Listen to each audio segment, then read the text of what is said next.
Halo guys, sebagai milenial yang hidup di zaman kekinian apalagi di perkotaan, rasanya hedon dan konsumtif itu pasti nggak jauh-jauh dari keseharian kita.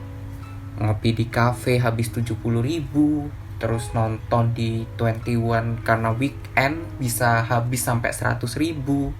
Belum nanti abis ini juga mau dinner habis 150.000. Kalau dihitung-hitung 320.000 sekali jalan. Tapi di sisi lain itu kamu juga perlu traveling ke Bali, beli iPhone 11, sama nabung buat nikah beberapa tahun lagi. Nah sebenarnya bingung gak sih kayak 320.000 buat jalan-jalan, sedangkan kamu juga perlu sisihkan uang lagi untuk traveling, beli gadget sama nikah. Kalau kamu masih bingung, video ini cocok sama kamu. Let's find out.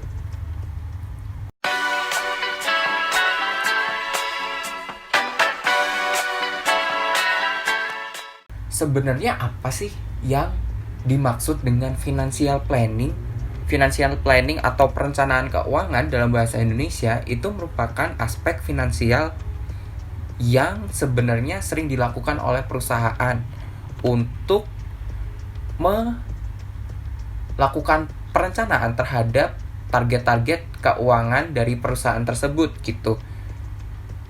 Terdiri dari kondisi keuangan perusahaan tersebut atau orang tersebut dan strategi-strategi yang akan dijalankan untuk meraih financial goals yang telah ditetapkan. Kenapa financial planning itu penting buat kita? Sebenarnya banyak case-nya. Kayak sebagai mungkin karyawan di ibu kota. Karyawan di ibu kota udah susah payah kerja dari pagi hingga sore, dari Senin sampai Jumat, belum kalau misal hari Sabtu Minggu ada lembur, tapi rasanya gaji yang diterima tiap bulan itu cuma ngalir aja gitu. Kita nggak tahu uang kita habis di mana, kita pakai buat apa, kita habis ngapain aja. Yang jelas kita selalu nunggu gajian tiap bulan and we're living paycheck to paycheck. Nah, financial planning itu tujuannya supaya kamu bebas dari masalah itu. Kamu tahu kondisi keuangan kamu gimana dan kamu tahu gimana caranya mengelola duit dengan baik. Sebenarnya selain mengelola duit dengan baik, tujuan utama dari sebuah financial planning itu juga mencapai financial goals kamu. Misal nih ada case Rama, umurnya 22 tahun. Dia fresh graduate dan gaji per bulannya 7 juta. Dia pasti punya financial goals dong, apa yang ingin dia lakukan dalam hidup.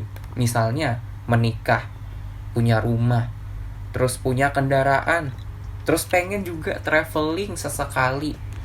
Dan dia pengen juga punya anak, termasuk kayak nyiapin uang pendidikan buat anaknya gitu. Di sisi lain, kelima hal ini, dia juga pengen lifestyle-nya tetap jalan.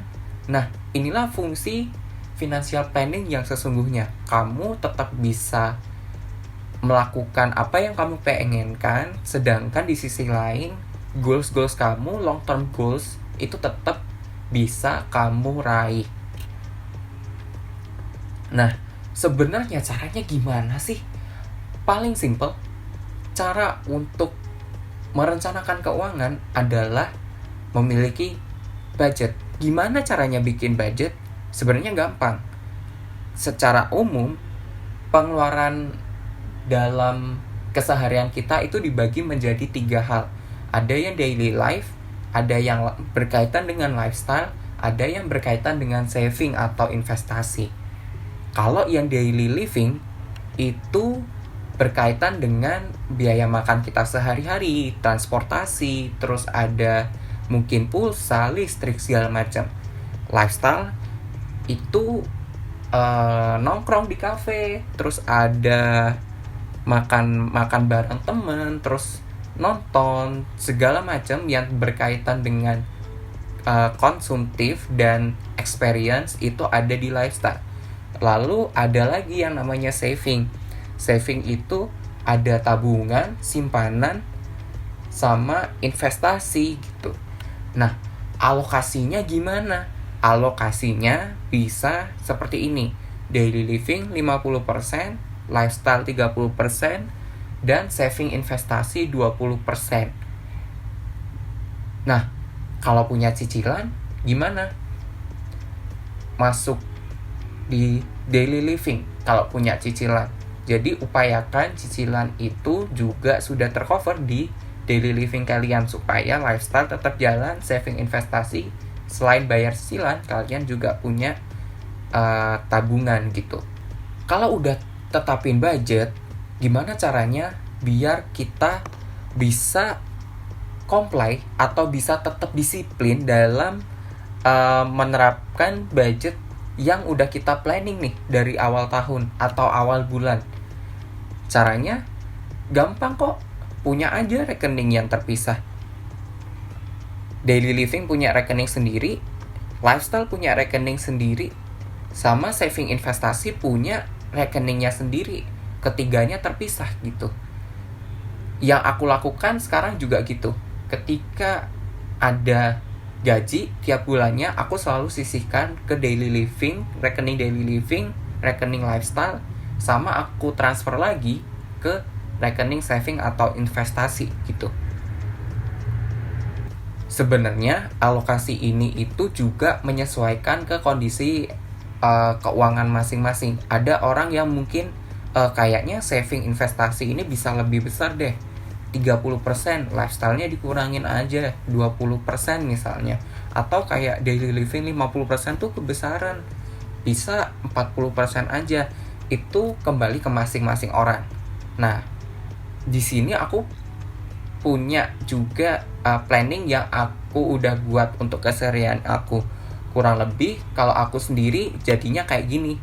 Dari setiap gaji yang tiap bulan aku terima, aku bagi lagi dalam beberapa pos. Kalau tadi kan ada 3, sekarang karena aku lebih spesifik dan aku pengen lebih mengkategorize pengeluaran yang aku bikin, yang aku planning, aku bagi lagi jadi daily living. Terus ada bills. Bills ini yang listrik, pulsa, kos-kosan itu masuk bills. Terus ada social. Social ini ada persembahan, ada juga donasi lain-lain. Lifestyle itu macam-macam, bisa nonton, subscription Netflix, bisa nongkrong di cafe, makan-makan cantik dan segala macamnya. Dan yang terakhir, saving investasi. Terus gimana sih caranya biar kita tuh tetap disiplin sama alokasi budget yang udah kita tetapin? Nah, aku akan cerita dari pengalamanku mencatat seluruh pengeluaran yang aku lakukan tiap harinya. Aku pakai aplikasi Money Lover. Jadi aplikasi yang aku pakai untuk tracking pengeluaran aku per harinya dan per bulan itu namanya Money Lover. Ini tuh sangat berguna banget buat aku karena dengan Money Lover ini, dengan aplikasi ini tuh aku bisa tahu seberapa besar pengeluaran aku dalam bulan itu. Fungsi utamanya itu sebenarnya di budgeting. Di sini di menu planning, di menu budget, aku tuh sebenarnya udah set budget atau kategori-kategori yang sudah aku jelaskan tadi. Di sini aku hanya tulis budget untuk pengeluaranku apa aja. Ada daily needs, yaitu kayak makan, transport. Kalau bills ya kos-kosan, terus ada listrik, air, pulsa, segala macam. Gifts and donation as it is. Lifestyle itu ada misal tadi ngopi, nongkrong, nonton, Netflix, bahkan di dalamnya itu juga ada di situ. Jadi aku semuanya masukin di sini supaya semuanya terkontrol gitu pengeluaran aku dalam bulan itu. Selain budgeting, kita itu juga bisa lihat reportingnya satu-satu sebenarnya. Coba kita di daily needs deh. Daily needs itu kita di sini bisa lihat grafiknya. Kita sudah habisin berapa dan left berapa, sisa berapa budget kita. Dan ada grafiknya juga loh sebenarnya, kayak recommended daily spendingnya berapa, projected spending juga itu. Dan ini sangat berguna banget buat aku gitu. Untuk fitur-fitur lain dari App Lover ini nanti aku akan jelasin di video terpisah, karena fitur Money Lover ini gak akan cukup kalau misal aku masukin di video ini. Sebagai kesimpulan, pencatatan itu sangatlah penting. Aku ngerasa pencatatan itu akan membantu aku mengukur supaya nggak overspend gitu, nggak melebihi dari budget yang udah aku tetapkan sebelumnya. William Thomson, seorang fisikawan, itu juga bilang kalau misal if you cannot measure it, you cannot improve it. Mungkin bagi sebagian orang mencatat pengeluaran tiap hari, kayak tiap ngeluarin uang akan repot.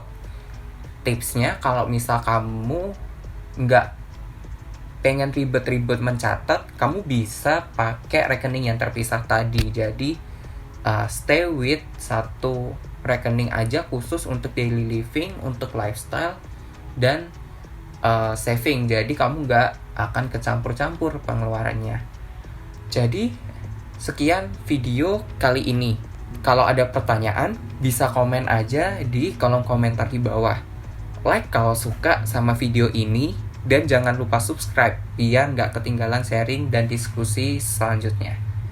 Have a good day everyone. Bye.